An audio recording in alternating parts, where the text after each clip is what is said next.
While recording data on a hillside, Evan froze, binoculars still in his hands as he noticed movement atop a rocky ledge. Two bobcats were staring at him like statues. Knowing the danger, he prepared to leave them in peace. As he turned, a third, larger bobcat stood just feet away, cutting off his only escape route. He was surrounded, trapped by three wild predators. Bracing for the inevitable, he crouched and shielded his face, waiting for the attack. But it never came. Instead, the largest one stepped forward and did something that defied all instinct. Her gaze not feral, but strangely familiar. Before we start, hit the like button and make sure to subscribe if you haven't, and hit that notification bell so that you won't miss any new stories. The air in the Sierra Madre carried a scent Evan hadn't breathed in years. The clean, sharp perfume of pine mingling with the damp, loamy smell of healing earth. A decade ago, this same air had been thick with the acrid smoke of the Eaton fire, a monstrous blaze that had consumed nearly 50,000 acres, leaving behind a monochrome world of ash and charcoal. He remembered the silence that had followed, a profound, unnatural quiet where the chirps of birds and the rustle of unseen creatures had been replaced by the mournful whisper of wind through skeletal trees. Now, at 42, Evan was no longer the fresh-faced graduate student who had volunteered on the fire lines, but a seasoned ecologist tasked with studying this very forest's remarkable comeback. He adjusted the strap of his pack, his boots crunching softly on a carpet of new growth pushing up between the blackened husks of long-dead manzanita. Resilience. It was a word he used often in his reports, a clinical term for a miracle. All around him, life was stubbornly, beautifully reasserting itself. Velvety green moss clung to fallen logs. Vibrant Indian paintbrush dotted the slopes with slashes of crimson, and the steady trickle of a revived stream cut a silver path through the undergrowth. He found a suitable spot on a gentle rise, a place that offered a panoramic view of the recovering valley. Kneeling, he pulled his notebook and a pair of binoculars from his pack. His job was to quantify the miracle, to translate it into data points and growth charts. Quercus douglasii, blue oak, showing strong sapling presence. Ceanothus, wild lilac, thriving as a pioneer species. He noted the tracks of a mule deer near the streambed and smiled. The forest's pulse was growing stronger every day. For hours, he worked with the quiet focus of a man who loved his trade. The sun climbed high, warming the granite outcroppings around him. It was during a lull, as he was sketching the distribution of a patch of lupine, that a flicker of movement caught his eye. He lifted his binoculars, his hand steady, and scanned a rocky ledge about 100 yards away. There, bathed in the golden afternoon light, were two bobcats.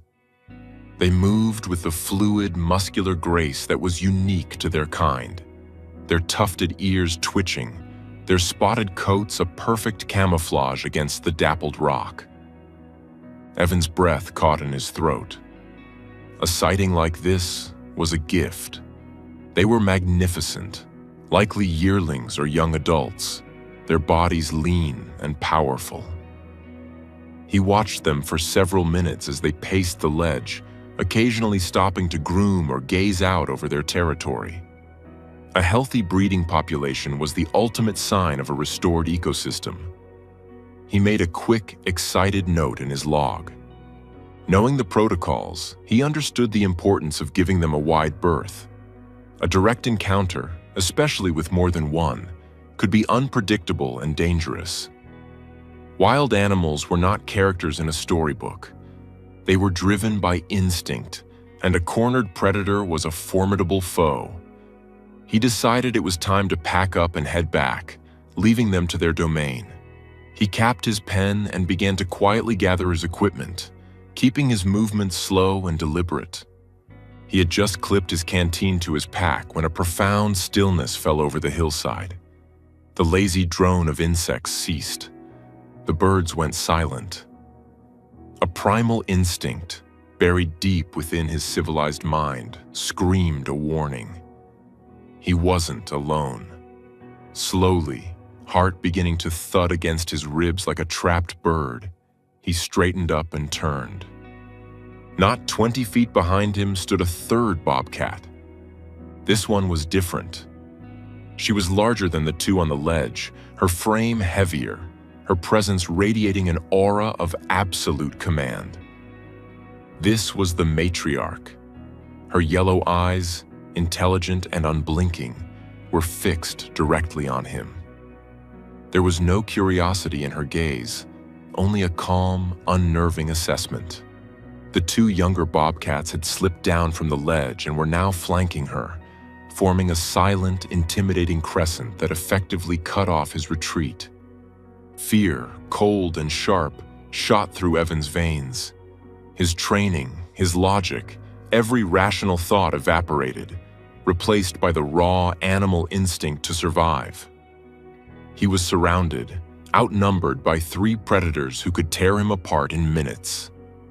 He slowly lowered himself to a crouch, making himself smaller, less of a threat. He tucked his head and raised his arms to shield his face, his mind bracing for the searing pain of claws and fangs.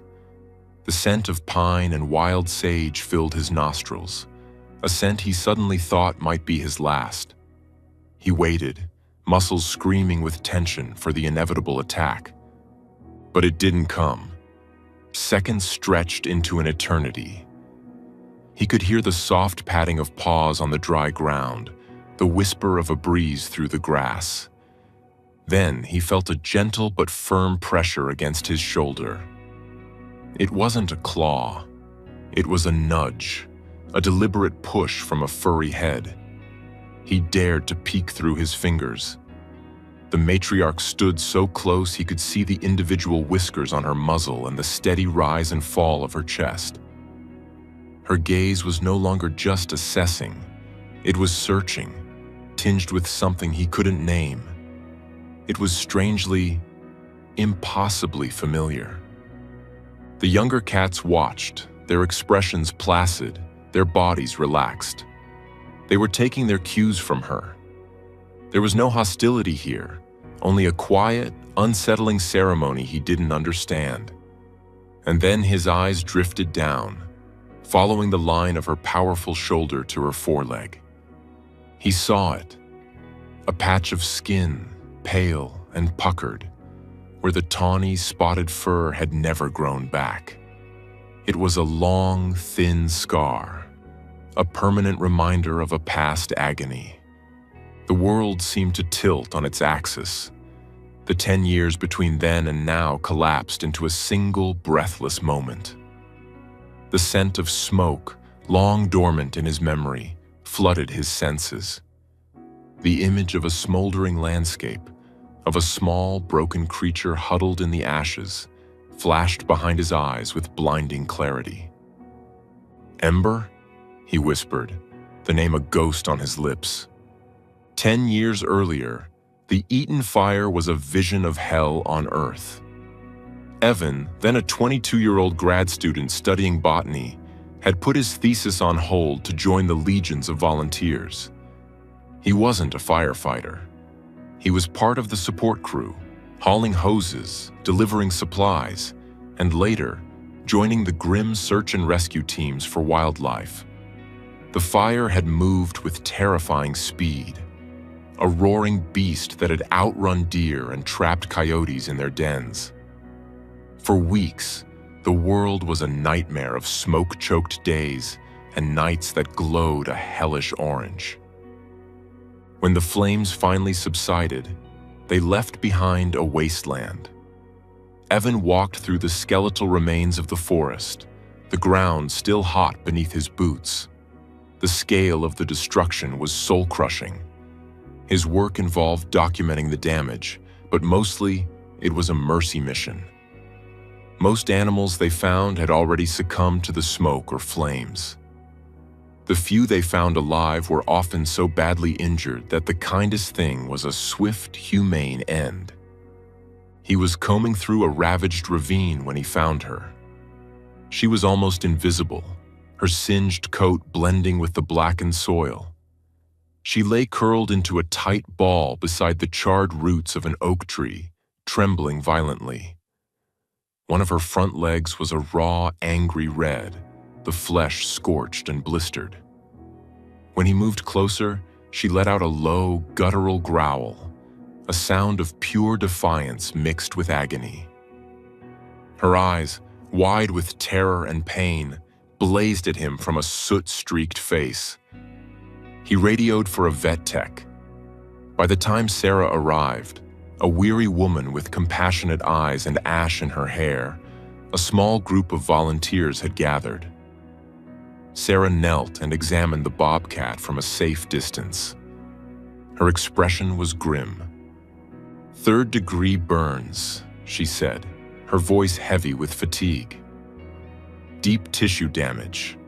She's in shock, dehydrated, and the risk of infection is almost 100%. She looked up at Evan and the others. "I'm sorry. The most humane thing to do is to put her down. She's in too much pain, and her chances are next to none." The others nodded in somber agreement. It was a logic they had been forced to accept many times over the past weeks. Their resources were stretched thin, and their duty was to end suffering where they could. But Evan couldn't accept it. He looked at the small, fierce creature, at the untamed spirit still burning in her eyes despite the agony. She wasn't giving up. How could he? "No," he said, his voice quiet but firm. "Please, let me try." Sarah sighed.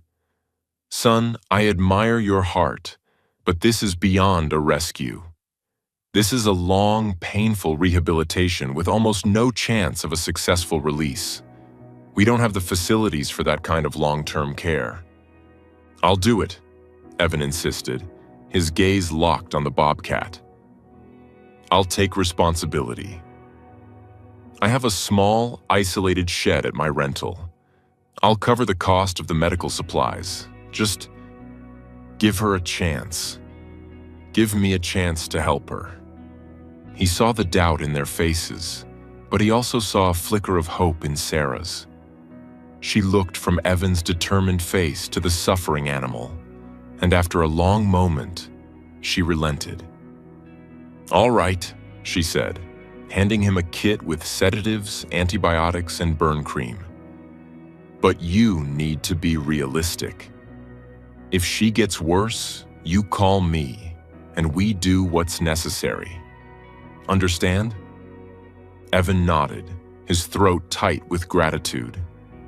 "I understand." The first few days were a harrowing ordeal. He named her Ember, a tribute to the fire she had miraculously survived. Getting her into a large kennel and back to his place was a challenge that left him with several deep scratches. She was wild, terrified, and in excruciating pain. She snarled and spat at him whenever he approached, her body a coiled spring of fear and aggression. Cleaning and dressing her wound was a battle of wills. He wore thick leather gloves, but her spirit was stronger than any material. She fought him with every ounce of her dwindling strength. So he changed his tactics. He started by simply sitting outside her kennel for hours, speaking to her in a low, soothing monotone. He told her about his day, about the trees he was studying, about his hopes for the forest's return. He never made sudden moves. He just let her get used to his presence, his scent, his voice. Slowly, agonizingly, something began to shift. She stopped growling the moment he entered the shed. He would slide a bowl of water and some raw meat into her kennel, and after he retreated to his chair, she would limp over and eat, The breakthrough came a week later. Her leg needed to be cleaned again. He approached the kennel, his heart pounding, expecting the usual vicious response. He opened the door slowly. She watched him, her body tense, but she didn't hiss. As he reached in with the saline wash and clean bandages, she laid her head down on her paws and let out a soft, mournful whine. She let him tend to the wound, her body trembling, but she didn't fight. From that day on, a fragile trust was forged. He continued to talk to her, and she began to respond with soft chirps and the occasional low, rumbling purr that vibrated through the floor. The wound began to heal, the raw flesh slowly covered by a layer of new, pink skin. He would watch her for hours, marveling at her resilience. He saw glimpses of the wild cat she was. The way she would pounce on a leaf that blew into the shed, the intense focus in her eyes as she watched a moth flutter near the light bulb. He knew from the beginning that she could never be a pet. His goal was always to return her to the wild. As she grew stronger, he spent less time with her, re-establishing the natural boundary between man and wild animal. He brought her live mice in a contained box to reawaken her hunting instincts. She was a natural, quick, and lethal. The day of her release was one of the most difficult of his life. Her leg had healed, leaving behind the long, hairless scar. She was strong, her coat had grown back thick and healthy, and the wildness had fully returned to her eyes. He drove her back to the edge of the burn zone, where new green shoots were just beginning to appear. He opened the kennel door, his heart a painful knot in his chest. She hesitated for a moment, looking back at him. Their eyes met, and in that shared gaze, Evan felt a profound connection, a silent acknowledgement of all they had been through. Then, with a flick of her tail, she was gone, a tawny shadow disappearing into the recovering wilderness. Evan returned to that spot many times over the next year. He never saw her up close again, but once, through his binoculars, he caught a fleeting glimpse of a female bobcat with a distinct limp, followed by a single, tiny, spotted cub. A surge of joy and relief washed over him. She had not only survived, she was thriving. She was passing on the gift of life he had helped preserve. And now, a decade later, here she was. Ember. She stood before him not as a wounded victim, but as a confident matriarch, a queen in her own realm. The two powerful young bobcats at her side were her legacy, the living proof of her resilience. They were the cub he had seen, and another born since, now grown and sharing her territory. The fear Evan had felt moments ago melted away, replaced by an overwhelming wave of awe and emotion. He slowly lowered his arms and rose from his crouch, his movements measured. He looked into Ember's intelligent eyes and saw not just a wild animal, but a being with memory, and perhaps something akin to gratitude. "Ember," he said again, his voice thick. "It's you. You're okay." She blinked slowly, a distinctly feline gesture of trust. She took another step closer and rubbed her head against his leg, a gesture so reminiscent of a domestic cat that it brought tears to his eyes. The purr that rumbled from her chest was a deep, resonant vibration he felt through the soles of his boots. It was the same purr he had heard in the shed all those years ago. The two younger cats observed this interaction with quiet curiosity. They showed no fear of him, only a placid acceptance modeled on their mother's behavior. It was as if she had brought them here for a specific reason: to meet the strange, two-legged creature from her past, the one who had intervened when fire had nearly claimed her. It was an introduction, a presentation of her success. "This is my family," she seemed to be saying. "This is the life you saved." The moment felt sacred, suspended in time. The forest, the mountains, the vast blue sky all bore witness. He reached out a trembling hand and gently stroked the top of her head, just behind her tufted ears. Her fur was thick and soft. She allowed the touch for a few seconds before stepping back, her duty done. The brief, profound acknowledgement was over. With a low chuff to her offspring, Ember turned and melted back into the chaparral. Her two children gave Evan one last, lingering look before following her, their movements silent and seamless. Within seconds, they were gone, as if they had been nothing more than a sun-drenched mirage. Evan stood motionless for a long time, the warmth of her fur still tingling on his fingertips. The silence that returned was different now. It was not empty, but filled with the weight of what had just happened. He was trembling, not from fear, but from the sheer, staggering beauty of the encounter. Later that evening, back at his research cabin, he sat at his laptop to log the day's findings. His fingers hovered over the keyboard. He typed with the clinical precision his profession demanded. Female bobcat, Lynx rufus, with old burn scar on left foreleg observed with two mature offspring, estimated 18 to 24 months old. Sighting suggests habitat recovery is sufficient to support a stable breeding predator population. Breeding cycle intact.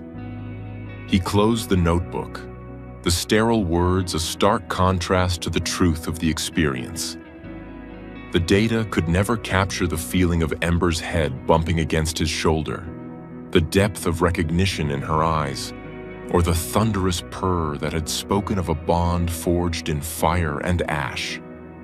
He looked out the window at the mountains, now silhouetted against a twilight sky painted in shades of lavender and rose. The scar on Ember's leg was a map of her survival. It reminded him that some fires never fully erase what they burn, but that the scars left behind can become the foundation for new life. Survival itself had become the seed of rebirth. For her and for the forest, they both called home. As the first stars began to prick the darkening sky, Evan knew that the data would be forgotten, the reports filed away. But the memory of Ember's golden eyes and the shocking, beautiful surprise she had brought him would endure long after the last ember of his own life had faded.